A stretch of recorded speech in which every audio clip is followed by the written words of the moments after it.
to another episode. It's been 3 hours since we recorded. Me and Chris were live covering the trade deadline, all the moves from Max Scherzer, Justin Verlander. But today we have a returning guest from the Seattle Times, Larry Stone, who was on before. He was with Chris I think it was a couple months ago at this point. But Larry, great to have you on, and excited to talk some Mariners today. Yeah, my pleasure. What a game for them today, though. Yeah, every game feels critical at this stage of the season, and that was they were getting handled by the Red Sox, and then they had one of their better comebacks of the year. Yeah, the always impressive and hard to pull off double steal with Eugenio Suarez and Julio Rodriguez. Yeah, I just got a text from my son who said, "I can't believe they pulled off the Little League first and third play," which is what it was. But it was the element of surprise was big there. Gino, I don't think anyone expected him to run, and then, he pulled up at just the right time, and Julio took off at just the right time and beat the throw easily, and that was a big run. Oh, yeah, huge. And I mean, it just, like you said, no one expected Gino to run, and it's kind of, I don't know, you think about it, it's like, why didn't the Red Sox just kind of be like, we don't really care, like, Gino's the steal bases, like, I'm not buying this, Yeah, that's what I mean, the element of surprise. I don't think, I can't remember them ever pulling that before, so it wasn't in their scouting report, I'm sure. But, I wasn't at the game today, but I saw that Eugenio said afterwards that they'd been talking about something like that for a couple of days, and then it wouldn't have worked with Ty France on third. He needed a fast runner, so it was the perfect scenario. Yeah, absolutely. Well, like Rafal said, we wrapped up a show earlier where we were live and we're kind of recapping and giving our thoughts on the trade deadline, all the moves that happened. I kind of shared some of my thoughts about the Mariners, and he shared his thoughts about the Yankees. Larry, what are your thoughts about the trade deadline, and kind of specifically more about like with Seattle? Yeah, I know a lot of fans are really disappointed because they didn't make a huge move to augment their offense, which is their big need. I think you could make the case that they weakened themselves overall by trading Seawald. They would argue that they got two position players who are going to help them. That remains to be seen. If they both help them, then it would be a good trade. What I saw from Rojas, you can't judge a guy on one game, but he didn't look great at the plate yesterday. He hasn't had a great season. He does have a track record, but so did Colton Wong had a track record too, and so did A.J. Pollock. So it was a uncharacteristically cautious trade deadline for Jerry Dipoto, who's usually very aggressive. He couldn't swing a deal for a bat, and so he didn't. Yeah, it was. Yeah, I mean, Rojas has kind of had some success in the past, but, like you said, he hasn't been doing very well this season at all or anything like that. Just keeping with Rojas, can he impact the lineup? Or, I mean, even can, like, Canzano, like, either one of those guys, can they make, like, a significant impact? Or are we kind of looking at, like, the Mariners just gave away Seawald for Ryan Bliss? It's sort of an unknowable question, but yeah, I think Canzone has I'm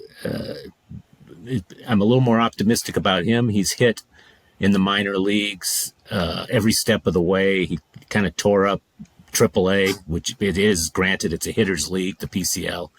I think it was Reno where he played. That's a hitter's ballpark and light air and all that stuff. So in the PCL, so you have to take that with a little grain of salt, but he looks like he can handle a bat. He looks okay in the outfield.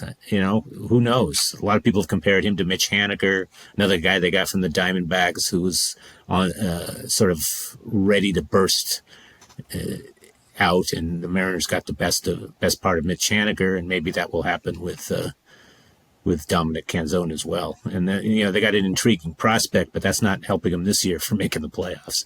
So for this deal to work, they need Rojas and Canzone, preferably both of them, but at least one of them to to make an impact and help them. And, it doesn't take much to give them more than Colton Wong had, which was virtually nothing for most of the season. So that's a good thing for Rojas, is he doesn't have a high bar to surpass.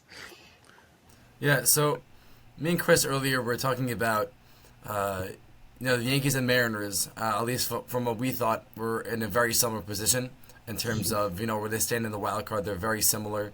They're pretty close to each other. At least the Mariners are slightly ahead in the wild card race. But in terms of just positioning and, how Yankees and Mariners are really tied with a lot of potential deals. I thought that the Yankees and Mariners checked in on a lot of different players, and there were a lot of deals up in the air. Not like you said, nothing really fell through for Yankees or Mariners. And DePoto and Cashman, like you said, are both very typically aggressive general managers, and that wasn't really this year.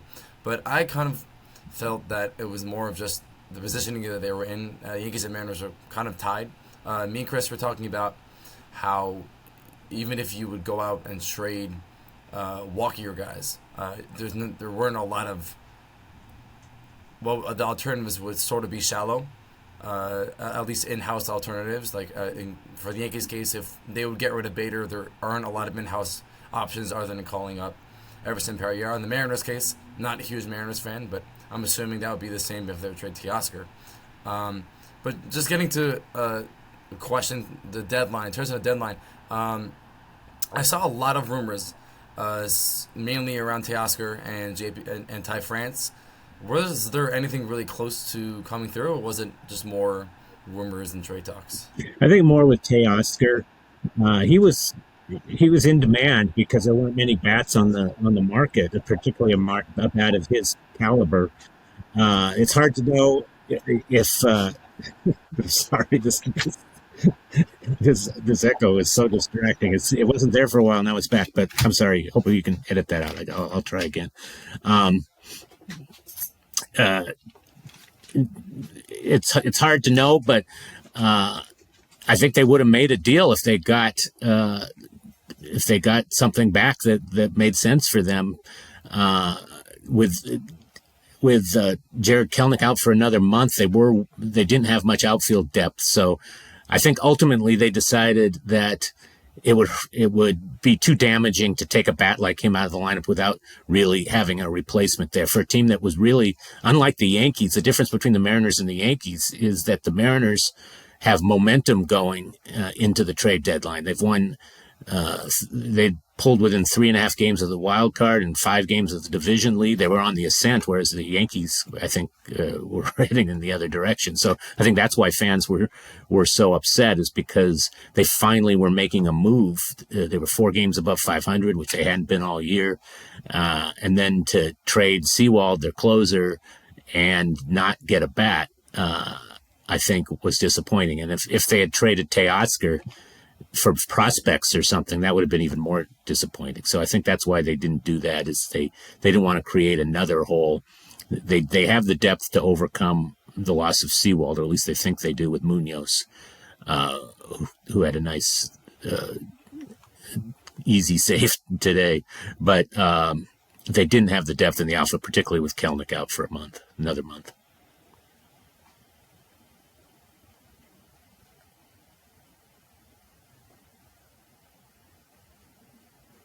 Speaking of Kelenic here, we all know he's out with a broken foot because he, like many of us, have lost our temper, lost our anger, and done something dumb. I can't say I've ever done something dumb enough where I've broken a bone in my body, but needless to say, he decided to kick a water cooler, and I would say the water cooler is 1-0 against Jared Kelenic in a fight. What's the thought with Kelenic? Is this situation gonna maybe calm him down a little bit more, or is it just something that, like, hey, he's gonna have some of these outbursts from time to time because he's a very like wired and feisty and aggressive kind of player? Well, the water coolers not just 1-0. I think they're undefeated for their their career. You don't want to mess with a water cooler. He was very remorseful. I don't know if you guys saw the press conference, but he was crying and really took it hard. He knew he had screwed up. He knew he had let the team down. So I think it will make him think twice about doing that again. He is an emotional player. He's a intense player. That's one of his strengths. That's what the team loves about him. He's in 100%, and they love that about him. But he's also very hard on himself, like a lot of people with that personality. And he's gotten much better about that this year. Instead of reacting after every called strike three or every strikeout where he waved at a pitch he shouldn't have. He's internalized that and not taken it out so much on water coolers. He just lost his cool this time. And he's not the only player. This happens every year to 5 or 6 players who get injured punching a wall or something like that. So it's hardly unprecedented. I think it's hardly something that's going to doom his career or anything like that. It just cost the Mariners one of their better hitters at a time when they really couldn't afford to lose him. I think that's what he knew. That he knew what he had cost them and how hard it was going to be for them.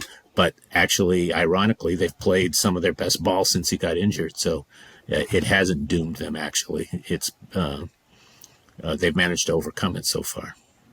Yeah, Cade Marlowe's looked pretty. I mean, you can tell he's new to the majors and everything like that, but he seems to be kind of holding his own and being maybe not a positive, but definitely not a negative. Like at least a neutral out there, both defensively and offensively for him. I would, Chris, I would say a positive.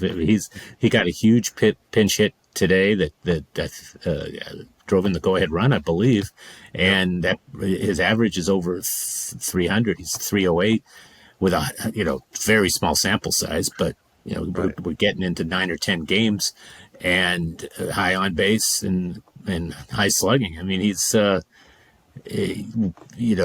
see if he can sustain it. Mike Ford has been unable to sustain his hot start when he got called up.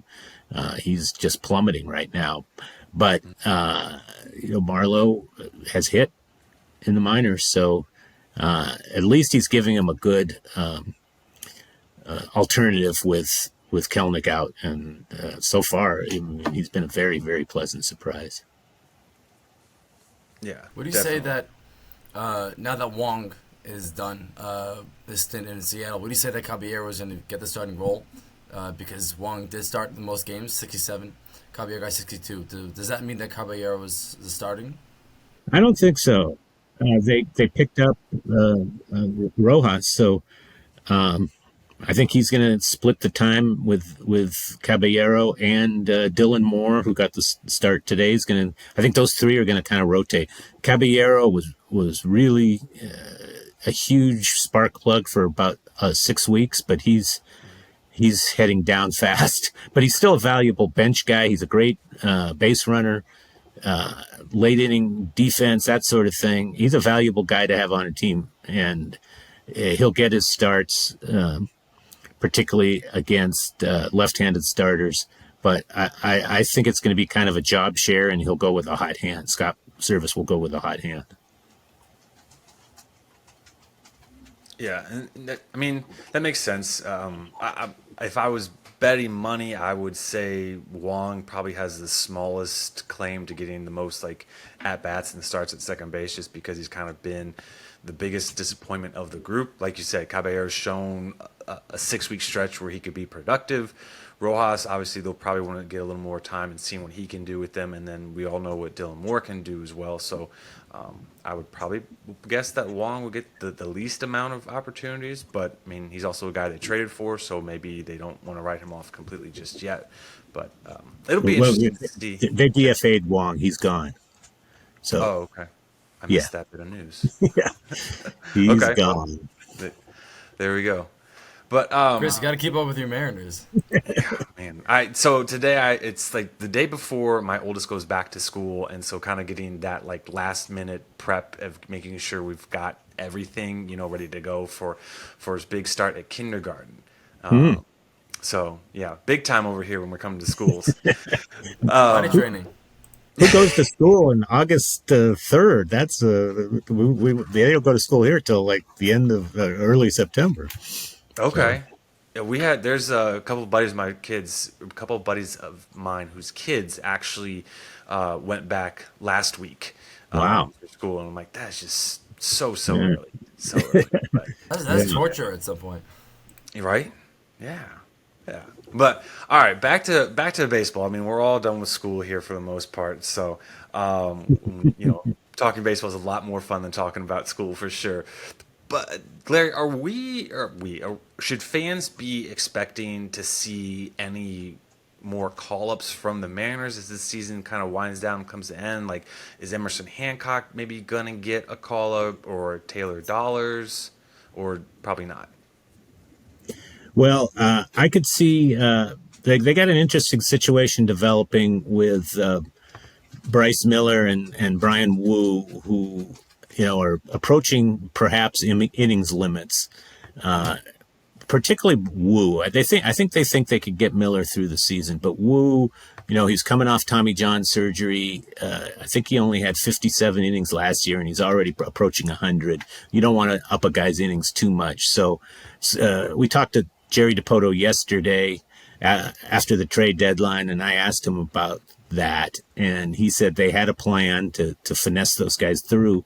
He wouldn't tell us what the plan was, but I think it could involve at some point going to a 6-man rotation in which Emerson Hancock is the sixth guy. Now Taylor Dollard he had shoulder surgery. He's out for the season, so which is a big blow to them, because I think they thought that he was a guy that could help them this year, but he only made 3 starts, and he's been out virtually the whole season, and hopefully shoulder surgery is tough to come back from, so you don't know what his future holds. But they were very high on him, and he was going to be one of those guys that was going to contend for call up. If a man went down, which two went down in Robbie Ray and Marco. So that led to Wu and Miller, but I think Dollard would have been in that mix as well. Speaking of Marco, what's the latest on him? Yeah, they're being very secretive about that. We asked Jerry yesterday if there was an update, and he said no. So that's it. He said no. There was no elaboration, and Jerry usually elaborates. So when they say it like that, then that something's up. Yeah, who don't know, and they're running out of time because he's missed so much time now. He need rehab starts. So best case scenario, he might be able to help you in September, but I think Emerson Hancock is pitching really well at Double-A, and I think he's the next one to get a shot if necessary. So we just got a few more questions for you before we wrap up. Based on the current demographics of the AL West. And, third place, 4 games over 500. We got a good amount of baseball left to play, around 60 games. So what are your thoughts about a playoff shot? Obviously, I'm sure the division isn't really on the table, considering that Texas and Houston are pretty much out of sight. But in terms of the wild card, 3 wild cards obviously this year, which is gives a little more wiggle room for those teams that are sort of on the border to catch up. But for the Mariners' case, like you said, who didn't really augment their offense much or pitching staff really much as the trade deadline, what are you thinking for the playoffs? Is there a shot for the wild card? The stats say they have a 20% chance of making the playoffs, and that sounds about right to me. About a 1 in 5 chance. They do have a stretch coming up in August where they play 16 out of 19 games against the Royals. They have 2 series against the Royals, a series against the A's, a series against the White Sox, and a series against the Mets. 16 out of 19 against bad teams and 2 really, really bad teams. So there's a chance there for them. They've had a stretch recently where they've played a rugged schedule, and they've actually held their own. They've had 4 straight series wins against playoff caliber contending teams. So I think there's a shot there. The one thing they have that a lot of teams don't is they have pitching depth, particularly at the upper end with Castillo and Gilbert and Kirby. Those are 3 stars where you feel good about your chances. Bryce Miller was really pitching well, but he's had back-to-back outings where he's given up 6 runs, so you have to wonder if he's kind of hitting a rookie wall. And then Brian Wu is he's pitching well, but he's reaching that innings limit I was talking about before.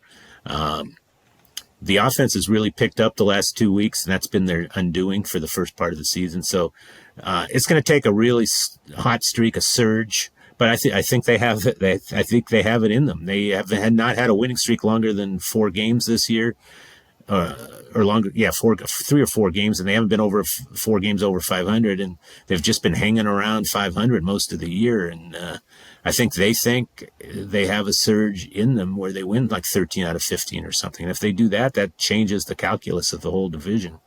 It's not out of the realm of possibility. They passed the Angels today. They're only a game. They're past the Yankees. They passed the Yankees as well. They're only a game behind the Red Sox, and depending on what happens with the Blue Jays, they're either 3.5 or 2.5 behind the wild card, and that's 2.5 games in 2 months. It's not insurmountable. So when you were talking about Wu and his limit, did Servais set like a limit for him, or is that just rookie? They have not articulated what the limit is, just that there is a limit, and it's got to be approaching fast, innings wise. But that's why I think Hancock is going to at some point figure in to the equation, either as a 6th starter or maybe as the 5th starter in place of Wu. Yeah, it will be.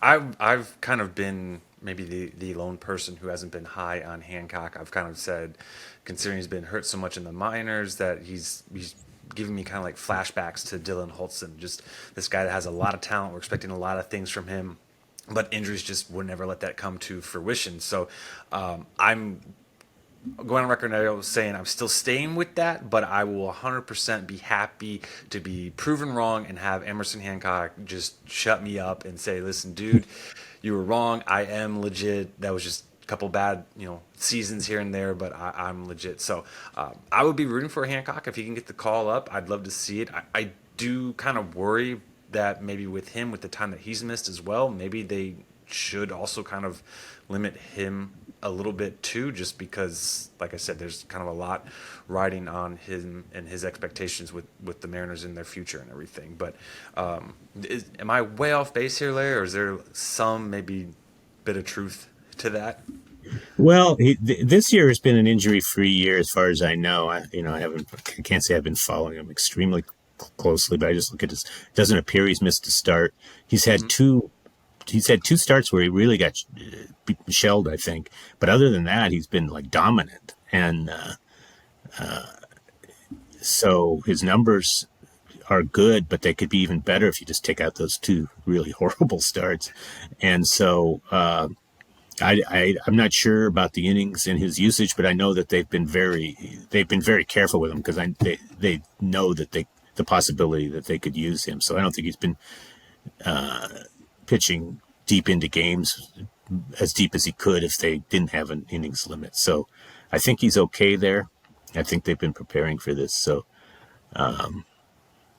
he was a guy that I wouldn't have been shocked if he was traded at the deadline, because he's the kind of guy who gets traded, the top pitching prospect who's almost major league ready for a established major leaguer. Those kinds of deals get made, but it did get made here. So he's there. He's there for them. Yeah. Yep. It'll be nice to see what he can do when he gets the call up, and I hope he continues to have success in the minors and mostly just staying healthy in there and finish up the season strong as well. Larry, before we kind of wrap up, what are you working on? What can we expect to see from you next? Well, I'm the sports columnist, not just the baseball column. So I've been doing a lot of football. The Seahawks opened up camp last week. Been out at their camp. Went out. The Washington Huskies started today. It was their first day, so I was out at them. That's why I wasn't at the Mariner game, was because I was at Husky practice. So I'll be doing a lot of football and then mixing in baseball, because that's my first love, and it's getting down to the wire. So I'm going to be at a lot of the Mariner games down the stretch as well. Excited to read that stuff. So we're going to wrap up. Again, this was Larry Stone, guys, from Seattle Times. Make sure to check out all his work. keep up with him throughout the years. Like you just heard, he does cover the Seahawks and the Washington Huskies, so make sure to check out all of his work as well on that. Make sure to keep up with the Mariners and all of his work on Seattle Times. Again, thank you so much, Larry, for joining this episode. My pleasure, guys. Hope you guys enjoyed this episode. Make sure to check it out. YouTube, Spotify, Apple Podcasts. Share, like, everything that you do. And we hope you enjoy this episode and enjoy the rest of your week.